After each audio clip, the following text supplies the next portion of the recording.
The last fight, the battlefield was covered in smoke and broken steel. The air smelled of fire and metal. Wreckage of alien machines lay scattered across the burned ground. The war had ended just hours ago, but silence felt louder than gunfire. It was the kind of silence that carried weight. A silence that came after too much screaming. Ray stood still with his weapon hanging at his side. His armor was scratched, his face had dust and a thin cut on his cheek. His eyes were not focused on anything. He had seen many battles, but this one had taken something different from him. Not just friends, not just blood, but something inside him that he could not name. He walked slowly through the ruined outpost. Bodies lay in twisted shapes across the ground. Some human, some alien. Ray did not look at their faces. He just kept walking. A message came through his earpiece. Command wanted all surviving officers to report. The war was over. The enemy had surrendered. Victory was declared. He did not feel victorious. He felt tired. He felt empty when he reached the command tent. He found others like him. Soldiers with hollow eyes, some sitting, some standing. No one spoke. A high-ranking officer came in with a file in hand. His voice was loud and sharp. All heroes of this final mission were to receive a reward. Something symbolic, something from the spoils of war. It was meant to honor service and sacrifice. Ray did not care about rewards. He had lost too many people to feel honored. A young officer approached him holding a thin electronic tablet. He handed it to Ray and pointed toward a side tent. Ray took the tablet without a word and walked in the direction he was told. Inside the tent, the light was dim. There were crates on the side, some half open. In the center sat a figure on the floor, hands resting on knees, head slightly lowered. It was a girl with skin that shimmered faintly under the light. Her long white hair fell down her back like a curtain. Her eyes were down, her body thin and quiet. Ray stood still near the entrance. The officer behind him spoke without emotion. She was part of the translator unit, not a soldier. She is clean and harmless. She belongs to you now. Your name is tagged in the system. She will follow your orders and stay under your care. Ray turned to look at the officer. He said nothing, just stared for a moment, then stepped forward. The girl did not move. She did not speak. She only raised her eyes for a second, then lowered them again. Ray noticed a faint mark on her neck. A tracker chip glowing slightly under the skin, a proof of ownership. She had been tagged like property. He felt something twist in his chest. Not anger, not disgust, just something cold and heavy. This was not why he fought. This was not victory. He reached into his belt, pulled out a protein bar, and placed it on the ground near her. Then he stepped back and waited. She looked at the food, but did not touch it. Ray left the tent back in his quarters. He sat on the edge of his cot with his head in his hands. Images from the battle kept flashing through his mind. A friend falling beside him. The sound of a plasma blast. The final scream of a young soldier who had only joined last week. Ray could not stop the flood of memories. A soft knock came from the door. He stood and opened it. The girl was there. Silent, pale, looking uncertain. She held the protein bar in her hand. She had followed him because she was told to. Because he was now her master. Ray stepped aside, letting her in. She walked in slowly, like someone used to punishment, like someone who expected chains. He did not speak to her. He just pointed to a corner and placed a blanket on the floor. She sat. Without a word, without a sound. That night Ray could not sleep. He stared at the ceiling, then at the silent figure across the room. She had not moved in hours. Her eyes were open, but empty. He thought about removing the tracker. He thought about telling command he refused the reward. But he knew how that would end. She would be sent to someone else. Someone who might treat her like a thing. Morning came with a soft orange light filtering through the thin tent cloth. Ray stood up, stretched his back, and poured water into 2 cups. He placed one near the girl. She looked at it, then at him. Still. No words. He sat near his gear and began cleaning his weapon. Routine gave his hands something to do while his mind wandered. He wondered what her name was. He wondered if she had family. He wondered if she had even wanted to survive this war. The radio crackled with updates. The fleet would leave in 48 hours. Soldiers would be rotated out. The planet would be left under temporary control. But none of that seemed real to him. Later that day he walked with her to the medical station. He told the officer she needed to be checked for injuries. The officer looked at him with surprise, but said nothing. The doctor scanned her and found no fresh wounds, only signs of old bruises healing slowly. He gave Ray a salve and a bottle of clean water. She needs rest, the doctor said, but Ray already knew that. Back in his tent, he offered her food again. This time she took it without looking at him. She ate slowly, carefully, like she had not done it in front of someone in a long time. Night came again. She sat in the same place on the floor. Ray sat across from her. He wanted to speak but had no idea what to say. She was not human. But she was. Not a reward either. She was just someone caught in the same fire he had walked through, and for now they were both alive. That was something. That was the beginning. Silence and chains. The base lights hummed through the early morning fog as Ray stepped outside his tent. The ground was still damp from last night's cold air. The war was over, but the camp had not slowed. Ships moved overhead, patrols continued, and officers barked orders as if the fight had never stopped. In the middle of all that noise, one thing stayed quiet. The girl inside his tent. Ray walked back slowly, carrying this small pack of supplies. Inside were dried fruit, water, and a clean set of soft clothes taken from the med tent without permission. When he entered, she was sitting the same way he had left her. Arms resting on knees, eyes watching the floor as if nothing had changed. He placed the pack near her and sat at a short distance. She looked at the bag, then at him, then back to the ground. Her silence was heavy but not empty. It carried fear and confusion, maybe shame too. Ray spoke to her gently, asking if she needed help changing clothes, but she did not answer. He pointed to the pack, then turned around to give her space. She did not move. He waited a while, then stood up and stepped outside. Wind carried dust across the walkway. Ray watched a group of soldiers laughing near the armory. He wondered how they could laugh so soon after so much death. Maybe they had not lost the same things he had. Later in the day he returned to his tent. She had not touched the bag. She had not moved much either. Her back was straight, her hands folded tight, as if she was trained to remain invisible. Ray sat again, this time with his rifle across his knees. He cleaned it piece by piece with calm, steady motions. As he worked, he started talking. Not to her exactly, but not to himself either. He spoke of the first time he saw the enemy, not as monsters but as people. He spoke of a child who ran across a war zone to find her brother, both of them caught in a blast meant for a tank. He spoke of the silence that followed that day, and how it never left. She did not speak. She did not interrupt. But her eyes moved toward him slowly, then returned to the floor. That night Ray placed the food closer to her side. He also placed a small light stick near her, in case she felt afraid of the dark. She did not thank him. She did not look up. But when he woke in the morning, the light was still glowing, and the food was gone. A small change. In the days that followed, Ray kept talking. He told her his name.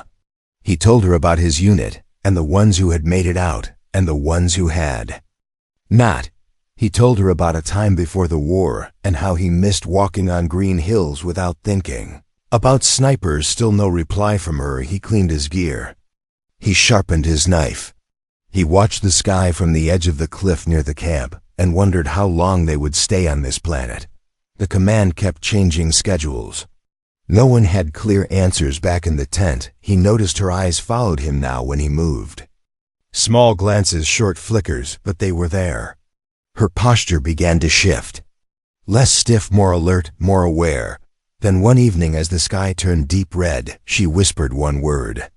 A soft sound almost lost in the wind. Ray turned to her slowly.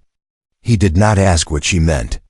He only answered, "Because I am tired of being silent." She looked at him for a long moment. then returned her eyes to the ground, but something was different now. The silence had changed. The next day he asked her name. She hesitated, then said it very quietly. Lena. He repeated it with care, making sure not to mispronounce it. She gave a small nod, almost invisible, but Ray asked if she wanted to go outside. She said no. He respected that. Instead, he opened the tent flap just enough to let the wind in. She sat closer to the edge and felt the breeze on her skin. Her eyes closed for a moment, and she breathed slowly, like it was the first real breath in a long time. Later, Ray brought a small metal tool and placed it near her. It was used to remove tracking chips. He did not touch her. He only said one thing: this should not be on anyone. She looked at the tool, then at him. Her hands shook slightly. She did not speak, but her eyes held a quiet storm. Ray did not press. He left the tool there and went outside. As the days passed, Lena started doing small things. She folded the blanket without being asked. She placed the food wrappers in the corner. She cleaned a spot on the floor near her bedroll. Tiny steps, but steps all the same. Ray began noticing the scars on her wrists. Thin, deep marks left by restraints. Marks that spoke of pain, silence, and waiting. He asked her once if someone had hurt her. She said yes, but gave no names. He did not ask again. One evening, as the sun set in orange light, Ray sat near the entrance of the tent, watching the camp move in slow rhythm. Lena came closer, sat beside him, and looked at the sky. They sat without speaking, but the silence was warm this time, not heavy. He asked her what her planet was like.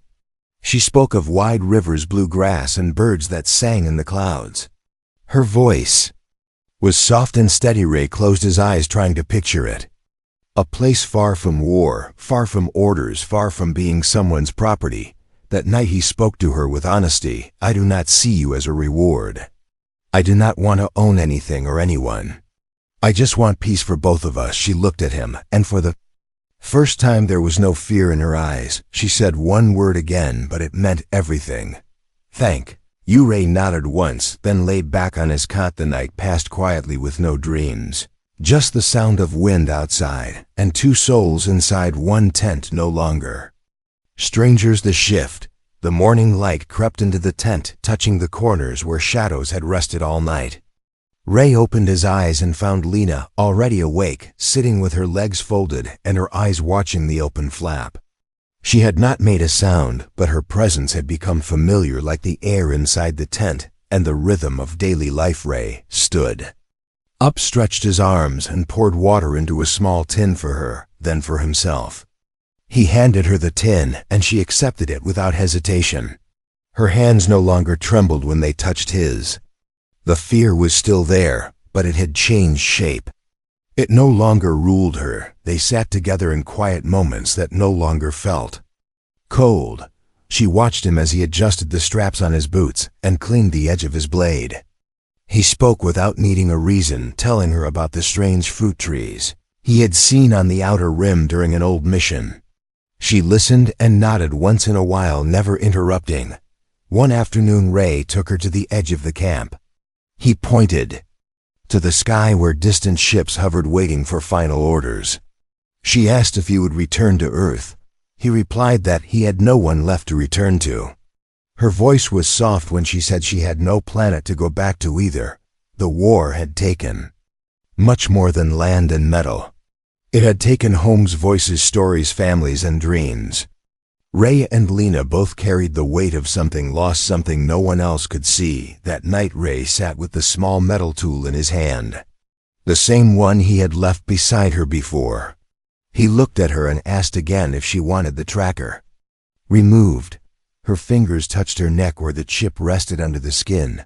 She gave a slow nod. Ray took a deep breath and brought the tool closer. He warned her that it might hurt for a moment.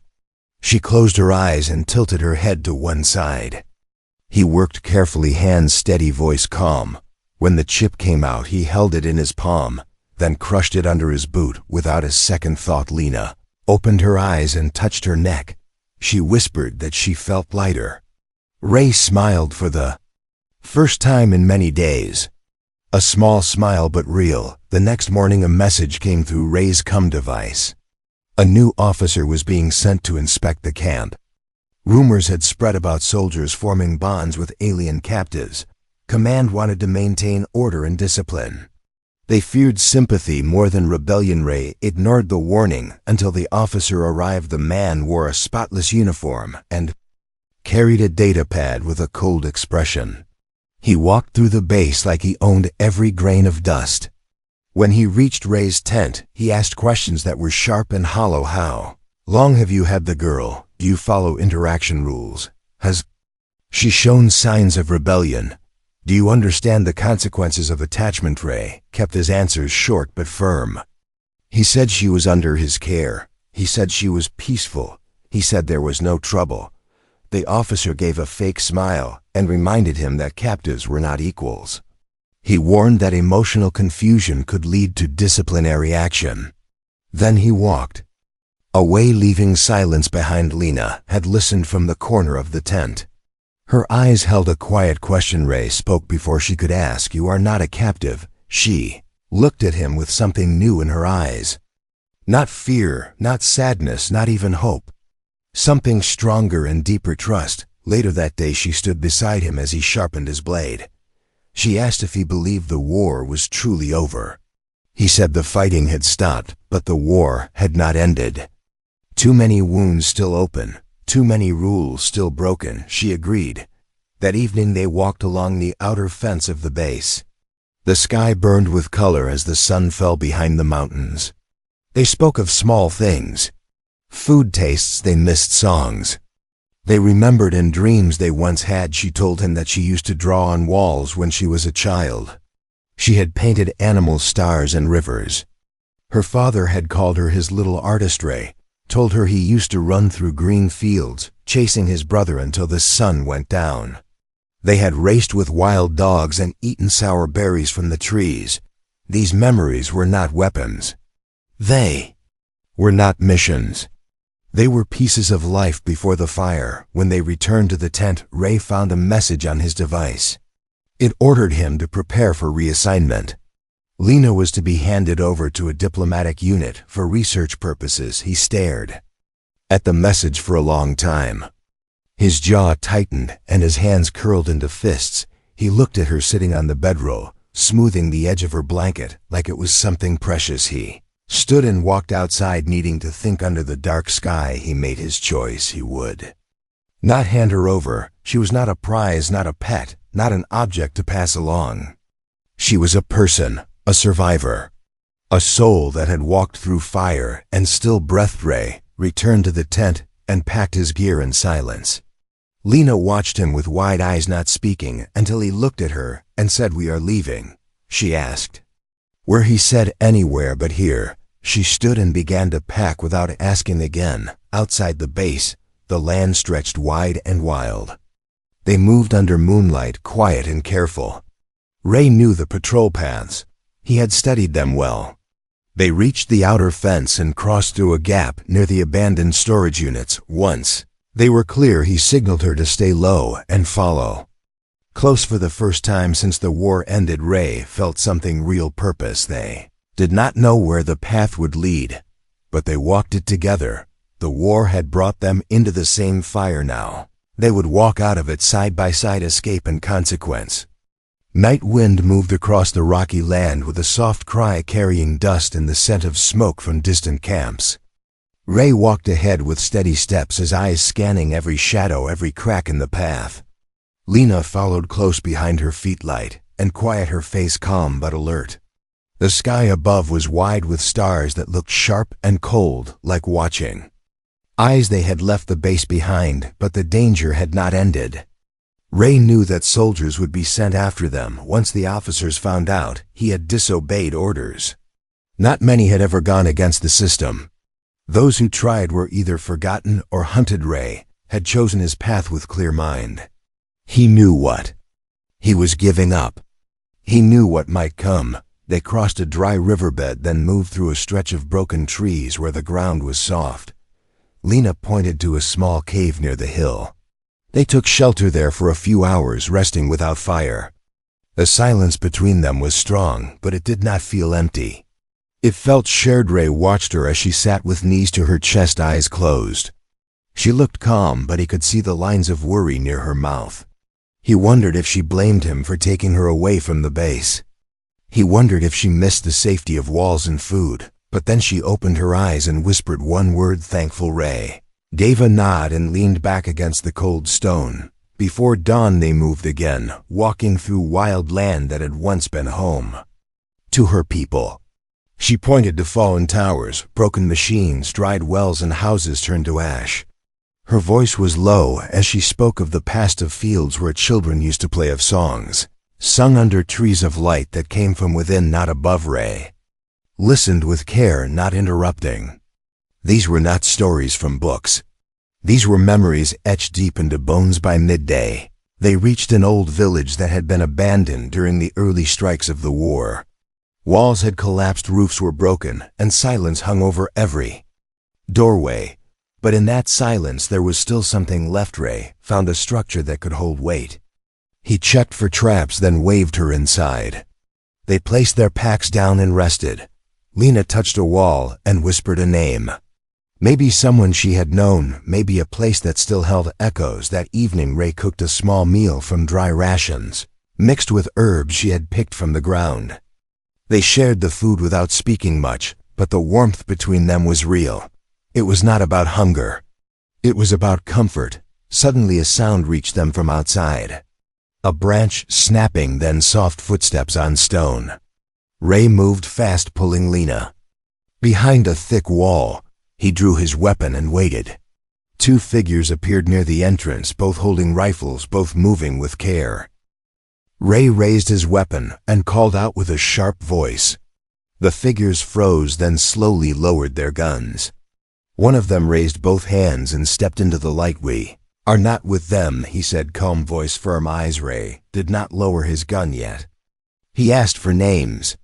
The man said his name was Mark. The woman behind him was called Ellen. Both had been soldiers, both had left the system after watching too many lies burn, too many lives fall. Lena stepped forward slowly and looked at the woman. They exchanged a short glance, something quiet passing between them. Then Lena gave a small nod. Ray lowered his weapon inside the shelter. The four of them sat together. Mark explained that others like them were scattered across the land.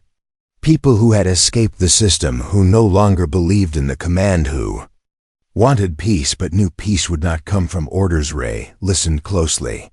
He asked about safe zones. Mark said there were places untouched by control, where old codes no longer mattered. Hard to reach but not impossible. The next day Ray and Lena joined the small group. They moved together, careful, quiet, always watching the sky. Days passed with long walks, cold nights, shared fires, and whispered talks. Lena began to change. Her steps grew stronger, her voice more sure. She asked questions, she helped scout, she even laughed once, soft and short. But true. Ray noticed the light in her eyes returning. Not bright, not loud, but steady, like a candle that refused to die. But danger never stayed. For own night, while resting near a broken transport ship, a patrol drone passed overhead. Ray saw it too late. It scanned the area, then flew off without stopping. But they all knew what that meant. They had been seen. The next morning the group split. Mark and Ellen took one path, Ray and Lena another. The plan was to regroup at an old signal tower deep in the canyons, a place where machines could not follow and sky was hidden. Ray and Lena moved fast through rough land, slipping between stone walls and dry river paths. They reached the canyon edge just before nightfall. As they climbed down, a sharp sound cracked through the air. A warning shot. Ray pulled Lena behind a large rock and raised his weapon. Two soldiers appeared on the ridge above, armed and shouting orders. Ray fired once, then again, taking cover. Lena stayed low, not panicking, eyes sharp, watching the ridge. One of the soldiers moved down fast, rifle ready. Ray waited, then took him out with a quick strike. The second soldier called for backup through a small cum, but Ray jammed the signal with a tool Mark had given him. They moved again, deeper into the canyon, where shadows grew thick and paths twisted. Lena took the lead this time, pointing out signs of old trails. Her memory of this land was clear, even after the fire that had swept through it. Ray trusted her without question. They reached the signal tower before morning. It stood tall but broken, half covered in vines and dust. Inside they found an old panel still working barely. Lena connected a small device and sent out a coded signal. Hours passed before a reply came. Reply came with directions to the nearest safe zone across the valley and through the stone fields. A place with shelter, food, and people who would not ask questions. Ray looked at her and asked if she still wanted this path. Lena smiled and said she had chosen it long before they left the base together. They walked again, not as soldier and captive, not as reward and protector, but as two souls who had survived the fire and found something worth walking toward. Freedom. Found the wind carried the scent of warm soil and dry grass as Ray and Lena stepped out from the canyon into open land. The sky stretched wide without sound, only the distant cry of flying birds. Sunlight touched the edges of broken stone and scattered ruins left behind by battles no one wanted to remember. Each step forward brought them closer to the place they had only heard about in whispers and signals. They crossed the valley through paths hidden by brush and deep earth. Ray moved with focus, his eyes always searching for movement, while Lena walked beside him, her steps light, her eyes steady. She had grown in ways even he had not expected. She no longer looked like someone escaping chains. She looked like someone walking toward something of her own. Night. They reached the edge of the stone fields. Jagged rocks rose from the ground like old bones. The path ahead was narrow and twisted, but safe from scanners and patrols. Lena took the lead here, remembering routes passed down through her people long before the war had begun. They moved slowly through the night, resting only when their legs grew heavy. Ray kept the small signal device in his pocket, checking it every few hours for updates. The last message had been clear. Keep going. The safe zone is real. The way is open before dawn. They saw a low structure built into the land itself, hidden by rock and covered by nature. Small lights blinked near the ground, soft and quiet. A figure stepped forward holding a scanner, not a weapon. Ray paused, but Lena stepped ahead without fear. The figure scanned her, then Ray. The light blinked green. The gate opened. Inside was a space like none they had seen in months. Quiet voices, soft beds, clean water, warm food. People of many kinds, not just human, not just alien. Survivors, rebels, workers, farmers, children, soldiers turned healers, all living together. A man with gray eyes and a calm face greeted them. He said no questions would be asked, no names would be shared unless given freely. He said this was not a prison. Not a camp, not a base. It was a choice. Ray nodded, and Lena smiled. They were shown a small room with clean blankets and real walls. No chains, no alarms, no orders. Just space to breathe. For the first time in a long while, Ray removed his boots without rushing. He sat on the soft bed and closed his eyes. Not from pain, not from fear, but from peace. Lena sat near the window, watching the quiet world outside. She whispered something to herself in her language, a song maybe, or a prayer. The sound was light. Like wind through leaves. In the days that followed, they helped where they could. Ray worked in the repair bay, fixing tools and helping build new shelter units. Lena taught children how to read old maps and use signals to talk across the hills. Her voice grew stronger, her smile more open. Sometimes they sat together in the garden, near the edge of the zone. Ray would listen as Lena spoke of the world before war, of her dream to paint again, of the stars that once held names now forgotten. Ray told her about the green fields of his youth, the sound of water running near his home, the way his brother used to laugh when they raced through the forest. One morning, a message arrived from the outer border. A hearing was to be held for Ray. Command had tracked his signal trail and now demanded answers. If he refused to appear, they would label him as deserter and traitor. Lena looked at him without speaking, but her hand reached for his. Ray made his choice without delay. He would go, not to defend what he did, but to show them what he became, with guidance. From the Safe Zone Council he prepared a statement clear and true. Lena insisted on going with him. Not as witness, not as proof, but as voice. Together, they returned to the nearest neutral base where the hearing would take place. Ray stood in front of officers who wore cold faces and asked sharp questions. They spoke of protocol, of orders, of military. Rights of possession. Ray spoke of pain, of memory, of human choice. He told them about Lena, about her silence, about the tracker he removed, about the path they walked. He did not ask for pardon, he asked for understanding. Then Lena stepped forward. She spoke with a steady voice, not loud, not angry, only full of truth. She told them how she was taken, how she was given like a thing, how Ray treated her, not like property, not like reward, but like a person, like someone who mattered. She told them he never raised his hand, never raised his voice, only offered space food, safety, and a name. The room was quiet when she finished. Officers looked at one another, but gave no quick answer. They asked more questions, but their words had lost weight. By the end of the hearing, Ray was cleared of all major charges. His rank was removed. He was marked as retired, not punished. He was free to go anywhere without chains. He chose to return to the safe zone with Lena back. In their quiet home, near the edge of the hill, they planted seeds in the ground. Real seeds, not just for food but for color. Lena began to paint again using earth and plant dyes. She painted the sky, the hills, the stars, and the memory of a field that had once held flowers. Ray watched her, sometimes in silence, sometimes with a soft smile. He helped her build frames to hold the work, and together they placed them near the walkway where others could see. People stopped to look. Some smiled. Some cried. Lena began teaching others how to paint, how to speak, how to find their own voice. Ray trained new builders, showed young ones how to move through land without making sound, how to repair broken things, how to walk without fear. They no longer lived in shadows. They no longer ran. The war was behind them. Bond between them was not born from power or rescue, but from choice, from trust, from days walked in silence, from nights shared without words. From fire came something unbroken.